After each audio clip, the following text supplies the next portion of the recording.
Salut à toutes et à tous et bienvenue pour cette nouvelle vidéo sur un sujet d'actualité, un potentiel conflit entre l'OTAN et la Russie.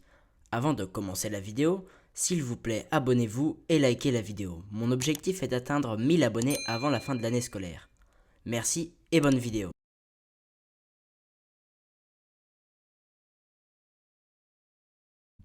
La Russie est actuellement dans une situation délicate qu'elle a elle-même déclenchée en attaquant l'Ukraine.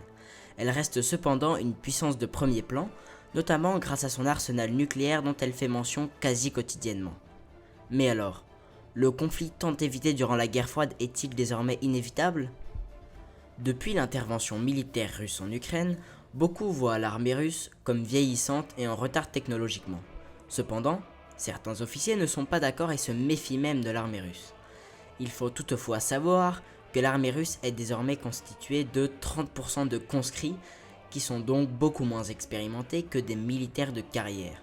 Le nombre de pertes en Ukraine est assez affolant, mais le cœur de l'appareil militaire russe est toujours opérationnel, bien que fortement diminué. La Russie a actuellement à peu près un total de 1 300 000 soldats, ce qui est peu comparé aux 3 millions de soldats que l'OTAN serait capable de déployer immédiatement en cas de conflit. Il faut également savoir que la Russie n'a pas la capacité de se battre sur un autre endroit en même temps.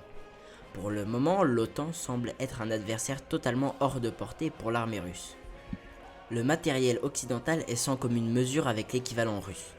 Il semble qu'en cas de conflit, il ne pourrait y avoir qu'une seule issue, la victoire de l'OTAN. Il est extrêmement peu probable que la Russie s'attaque à l'OTAN, tellement le rapport de force est déséquilibré. Sans être plongé dans un conflit armé, l'Occident est depuis longtemps rentré en guerre contre la Russie. Sur un plan économique, d'influence, financier, de désinformation ou encore cybernétique et industriel. Cet affrontement a été nommé guerre hybride. Si la guerre hybride devait se muter en conflit conventionnel, il est important de mentionner que depuis 2017, 4 groupements militaires tactiques ont été envoyés en Estonie, en Lituanie, en Pologne et en Lettonie. Chacun de ces bataillons est apte à mener des opérations militaires au cas où la Russie attaquerait. Si la Russie attaquait, vers où passerait-elle? Bien qu'une attaque conventionnelle paraît moins probable aujourd'hui qu'en février, où des scénarios envisageaient une attaque russe de la Pologne après l'invasion de l'Ukraine, deux axes de progression pourraient être très intéressants pour les Russes. L'idée la plus répandue serait que la Russie passe par la Pologne, et ce, même si la Pologne fait partie de l'OTAN. Cette idée n'a rien d'idiote et la Pologne le sait très bien. Depuis de nombreuses années, elle multiplie les exercices et ne cesse d'augmenter ses dépenses militaires. La progression commencerait à l'ancienne frontière ukraino-polonaise. Depuis la ville de Yavoriv, la progression se scinderait alors en deux. Le premier axe se dirigerait vers la ville de Katowice, via Cracovie, et vers Varsovie, via Lublin. Dans le cadre de l'exercice Zima 20, la capitale, Varsovie, pourrait être mise en état de siège en moins de 96 heures, et l'armée polonaise, pourtant forte de 140 000 militaires, serait repoussée en moins de 5 jours. Les ports principaux du nord du pays seraient ouverts et facilement conquis par l'armée russe. Les unités de première ligne pourraient perdre 80% de leurs effectifs en seulement quelques heures.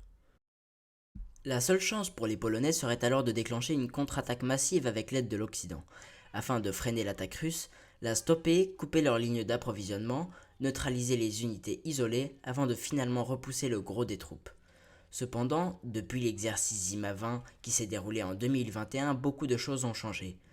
Jamais l'Occident n'a déployé autant de troupes en Pologne et dans les pays voisins de la Russie.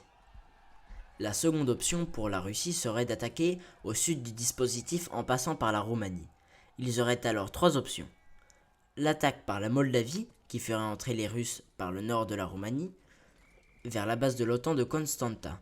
La seconde serait de passer par le nord de la Moldavie pour continuer la percée par le nord de la Roumanie, vers la base internationale de Kincu, dans le centre du pays, pour pouvoir atteindre Bucarest.